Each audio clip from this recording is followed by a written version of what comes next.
You don't need a huge salary to build your first emergency fund. You just need a clear number, about 60 days, and a plan for where the extra money is actually going to come from. Because even $1,000 can give you something you might not have right now. A little breathing room. Your phone breaks, and you don't have to throw it on a credit card right away. Your car needs a repair, and the whole month doesn't fall apart. You have one bad week, and it doesn't automatically turn into a full financial crisis. So in this video, I'm going to show you a realistic way to save your first $1,000 in 60 days. Even if saving has always felt impossible for you. And there's one mistake people sometimes make after they finally hit the goal. We'll talk about that too, because it can undo a lot of the work really fast. First things first, $1,000 is not your complete emergency fund. It's just a starter fund, a first layer of protection. Eventually, most people want enough to cover 3 to 6 months of essential expenses: rent, groceries, utilities, insurance, transportation, the bills that keep your life running. But when you're starting from zero, that bigger number can feel so far away that you don't even know where to begin. You look at it and think, maybe someday. And then you just stay stuck in this weird financial waiting room. You're not in a disaster right now, but you know one unexpected expense could put you there. That's what the first $1,000 is for. We're not trying to solve every future problem in the next 2 months. We're just trying to put some space between a bad surprise and a real emergency. That's the goal. Not financial perfection, not a giant investment account, just your first real buffer. I like the 60-day deadline because I should save more money is too comfortable. There's no number, no finish line, no real way to know if you're actually making progress. But I'm saving $1,000 by this date feels different. Now it's a real project. You know the target, you know the deadline, and you can work backward from there. You're not just hoping there's money left at the end of the month. You're doing a 60-day sprint. What the number actually looks like. So what does $1,000 in 60 days actually mean? About $500 a month, around $117 a week, or roughly $16.67 a day. You don't need to save exactly $16.67 every single day. Most people's money doesn't move that neatly. Maybe you save $40 one week. Then you put away $200 after payday, you sell something, and make another $300. A weekend shift brings in another $100. That's completely fine. The deposits can be uneven, the total is what matters. By day 60, you want that account to hit $1,000. A lot of people see that number and immediately think, okay, what do I have to stop buying? Cutting expenses is part of it. You might cancel a subscription, stop ordering food for a while, avoid some impulse buys. But here's the reality. If your budget is already tight, you might not have an extra $500 a month just sitting there. You can't cut money that genuinely isn't there. That's why the fastest version of this plan usually uses 2 things at the same time. Spend a little less and bring in a little more. The cuts create room. The extra income gives you speed. Trying to do the whole thing only by cutting can make the next 60 days miserable. Trying to earn all of it only by working more can leave you exhausted. Using both is usually more doable. But before you decide what to cut, look at what you're actually spending. Not what you think you're spending, what the transactions actually say. Look at the last 30 days. Open your banking app. Look through the last 30 days. Try not to turn it into a judgment session. You're not opening the app so you can feel guilty about every coffee or every meal. You're just looking for patterns. Maybe there's a subscription you forgot you still had. Maybe you kept buying lunch because the week was busy. Maybe you paid for delivery, rides, convenience fees, snacks, or small online purchases that didn't feel like much in the moment. One charge usually isn't the problem. It's what happens when the same charge keeps repeating. Say you spent $12 on lunch 6 times. That's $72. Maybe 3 subscriptions added up to another $35. Then rides, delivery fees, snacks, and random online purchases came to another $120. You're already looking at more than $200. That doesn't mean you were reckless. It usually just means convenience got expensive because it kept happening over and over. For this 60-day challenge, you can be a little more aggressive than you would be forever. You might pause most of your non-essential subscriptions. You might cook through the food that's already in your kitchen. You might make coffee at home. Delete the shopping apps for a while. Combine errands so you don't make unnecessary trips. Would you want to live like that permanently? Probably not. You don't have to. This is a short sprint. It's designed to create a buffer that lasts a lot longer than the restrictions. At the same time, don't make the plan so harsh that you hate it by day 10. That happens a lot. People get excited, cut everything, and then one stressful day turns into a complete rebound. So protect the things that keep you healthy, employed, and able to function. Cut the spending that gives you the least value. The subscription you barely use. The food you buy because you didn't make a plan. The purchase you barely remember a few days later. Temporary discipline can work really well. Making yourself miserable usually doesn't. Use two engines. Let's say you go through your spending and find that you can free up $250 a month. Over roughly 60 days, that gives you about $500. That's a solid start. You're halfway there. Now you need to find the other $500. This is where extra income comes in. That could be overtime, a short freelance job, weekend work, or selling things you no longer use. None of this has to become your new identity. You don't need to launch a business. You don't need to reinvent your career. You don't need to become a full-time reseller. You're just trying to close a specific gap for a specific period. Maybe you sell an unused chair for $80. An old phone brings in $120. Some clothes, equipment, or electronics bring in another $100. Now you have $300. One overtime shift or a small freelance project brings in the remaining $200. There's the other $500. Add that to the $500 you freed up through spending cuts, and you've reached the full $1,000. This is why combining the two approaches feels so different. Saving $500 a month entirely through cutting can feel brutal. Earning an extra $500 a month entirely through more work can feel exhausting. But cutting $250 and earning $250 each month can feel much more realistic. And when you're looking around for things to sell, the best item might not be the most valuable thing you own. Sometimes it's the thing that keeps costing you money. Something that needs storage, maintenance, accessories, insurance, or constant upgrades. Selling it gives you cash today and removes an ongoing expense later. That's a much better deal than just clearing out a closet. One warning though, don't count money before you actually receive it. An item listed online is not money in your emergency fund. An overtime shift you plan to take is not money in the account. A freelance invoice is not savings until the client actually pays it. It's easy to feel ahead because you're expecting money, but the fund is made of money that has already arrived. The payday move. Once you find the money, move it immediately. Because finding an extra $100 and actually keeping that $100 are two very different things. When the money stays in your checking account, it still looks available. You see a slightly higher balance, you relax a little, then you buy a few things, pay for something convenient, and somehow that $100 becomes $23. You don't even feel like you spent it. It just blended into the rest of the month. So, set up an automatic transfer on payday or the day after payday. Not at the end of the month, not after you wait to see what's left. Move it soon after the income arrives. When you save at the beginning, it becomes part of the plan. When you save at the end, you're depending on leftovers.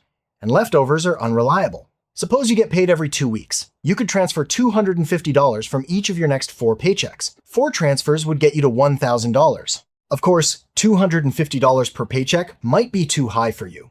In that case, use a blended approach. Maybe $150 transfers automatically. Then you add whatever you make from spending cuts, sales, overtime, gifts, or freelance work. The automatic transfer gives you a minimum. The extra deposits help you finish faster. I'd also keep the money in a separate savings account. It doesn't need to be at a different bank, although that can help some people. It just shouldn't be mixed in with your everyday spending money. When your emergency fund sits right next to the money you use for food and bills, it's easy to confuse available with safe to spend. A separate account gives you a small pause. You have to consciously move the money back before you can use it. Sometimes that little bit of friction is enough to stop an unnecessary purchase. But don't lock the money somewhere you can't reach during an actual emergency. This is emergency savings. It needs to be liquid and accessible when something unexpected, necessary, and urgent happens. The goal is separation, not imprisonment. And while we're here, your credit card limit is not an emergency fund. A credit card gives you the ability to borrow money. That's not the same as having money. Savings absorb the expense. Debt just moves the expense into the future, usually with interest attached. If you put a $600 car repair on a credit card, the repair hasn't disappeared. You still have the bill. Now, you might have interest on top of it. What to do with unexpected money? There's another way this challenge can move much faster. Unexpected money. A tax refund. A work bonus. A cash gift. A payment you weren't counting on in your regular monthly budget. The danger is that unexpected money often feels like free money. It lands in your account, the balance suddenly looks comfortable, and your brain immediately starts assigning it to things. A nicer dinner, a weekend trip, something you've wanted for a while, or just 5 smaller purchases that somehow use up the entire amount. So decide before the money arrives. During these 60 days, unexpected money goes to the emergency fund first. Not after you think about it for a week. Not after you spend a little. First, let's say you plan to save $117 a week, and then a $300 bonus arrives during week 2. If you move it right away, you're suddenly more than 2.5 weeks ahead. A $500 refund could complete half the challenge in one transfer. That doesn't mean you can never enjoy a bonus or a tax refund. It just means that for these 60 days, the money already has a job. Protection first, celebration later. I know that can create some internal conflict. Part of you wants to enjoy the money because you worked for it, or because you've been careful for so long. And putting it into savings can almost feel like nothing happened. You don't get a new object. You don't get a trip. You don't get that quick feeling of progress people can see. You just get a number sitting in an account. But that number changes how you feel when something goes wrong. It's quiet progress. It doesn't look exciting, but it removes some of that quiet fear sitting in the background when it's actually an emergency. Now, imagine you reach $1,000 on day 48. You finish early. Then your car starts making a terrible sound and the repair costs $420. Did you fail the challenge? No. That's what the money is for. Using an emergency fund for a real emergency is not a failure. Before you use it though, ask 3 questions. Was this unexpected? Is it necessary? Is it urgent? A sudden medical cost may meet all 3. An essential vehicle repair may meet all 3. Losing your income unexpectedly may meet all 3. Those situations can affect your health, your ability to work, or your ability to pay for basic needs. But regular maintenance is different. Regular maintenance is predictable. A holiday is not an emergency. A discounted television is not an emergency. Something doesn't become necessary just because the sale ends tonight. That 3-part test helps separate a real emergency from an emotional sense of urgency. Unexpected, necessary, urgent. You want all 3.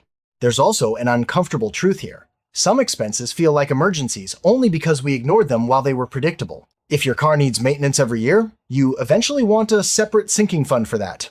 If an annual bill arrives every 12 months, it isn't an emergency. It's a future expense with a date. Your starter emergency fund is for the things you couldn't reasonably schedule, not the things you knew were coming but forgot to prepare for. That difference matters because $1,000 can disappear very quickly if every uncomfortable expense gets called an emergency. Your 60-day roadmap. Here's how I'd break the 60 days down. First 3 days, choose the target and the exact finish date. Write down $1,000. Then decide how you'll contribute weekly, every payday, whatever works for you. Consider using automatic transfers as the base and add extra deposits whenever money comes in. Put the plan somewhere you'll actually see it. Don't leave the whole thing floating around in your head. Days 4 to 7. Look through the last month of transactions. Mark the subscriptions, takeaway meals, transportation costs, convenience spending, and impulse purchases you could reduce for 60 days. Estimate how much that could free up. This isn't a moral evaluation of your spending, you're just trying to find usable cash flow. Week 2. Make the first automatic transfer. Even if it's smaller than you hoped, start. A real $50 transfer is more useful than a vague plan to save $200 later. Then look around for things you can sell. Don't spend 3 weeks trying to get the perfect price for something you haven't used in 2 years. You're not trying to become a professional seller. You're turning unused possessions into a financial buffer. Weeks 3 and 4, focus on extra income. Ask whether overtime is available. Take a short side job. Accept a freelance project you can realistically finish. Choose something that fits your schedule, energy, and actual skills. Don't spend the whole 60 days building a complicated business that might eventually make money. You need something that can produce money during the challenge. Weeks 5 and 6. Check the account, look at the exact number. Don't just say, I think I'm doing pretty well. Suppose the balance is $680. That means you're not vaguely almost there. You need another $320. Now you can build a specific plan for that gap. Maybe one extra shift brings in part of it. Another $100 comes from spending cuts. Then you sell one unused item to cover the rest. A specific gap is much easier to solve than a general feeling that you should save more. Weeks 7 and 8, protect the finish. This is where people sometimes relax too early. You see $800 in the account and emotionally, it already feels like you finished. And honestly, $800 is great progress, but it's still $200 short of the goal. Keep the temporary rules in place until the account actually reaches $1,000. Then stop for a second. Take a breath. Let yourself feel the win. Just don't make the mistake I mentioned at the beginning. Don't move the money straight back into your checking account. Don't spend it as a reward for saving it. The protection is the reward. The reward is knowing that a $400 problem doesn't automatically become debt. It's knowing that bad news can arrive without immediately creating panic. There can be a little distance between the problem and your reaction. That's what you built. What happens after day 60? Once you reach $1,000, you don't have to stay in sprint mode. You can bring back some of the spending you genuinely missed. You can reduce the extra work if it was wearing you out. You can stop treating every small decision like part of an emergency challenge. But try to keep the automatic savings habit, even if the amount becomes smaller, because $1,000 is the beginning, not the final destination. The next goal is usually building toward 3 to 6 months of essential expenses. The exact number depends on your life, your rent, your required bills, your job stability. Whether anyone depends on your income, you don't have to build all of that immediately. You can do it one payday at a time. And from the beginning, give yourself one more rule. When you use the emergency fund, rebuilding it becomes a priority. Say you saved $1,000 and then used $350 for an urgent medical expense. Now the account has $650.